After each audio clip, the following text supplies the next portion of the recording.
It's Saturday வந்து graduation டேலாம் முடிச்சுட்டு வரைக்கும் 11 ஆகிடுச்சு. அதுக்கப்புறம் வந்து லஞ்ச் ப்ரிப்பேர் பண்ணேன்.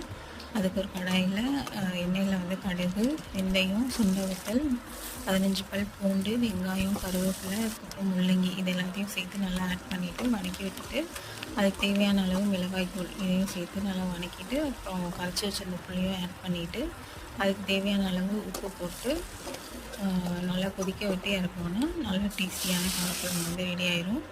சைட் டிஷ்க்கு வந்து கேரட் பொரியல் தான் பண்ணியிருந்தேன் அன்றைக்கி. அதுக்கு கேரட், கருவேப்பிலை, அதுக்கப்புறம் அதுக்கு தேவையான அளவு உப்பு.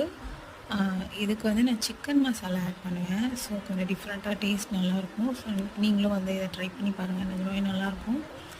அப்புறம் குழம்பு எல்லாம் ரெடி ஆயிடுச்சு. நம்ம என்ன தான் பண்ணி இந்த பசங்களுக்கு ஊட்டி விடுறது ரொம்ப கஷ்டமான ஒரு விஷயம். சாப்பிடவே மாட்டாங்க. உங்கள் வீட்டில் எப்படி தானே சொல்லுங்கள்.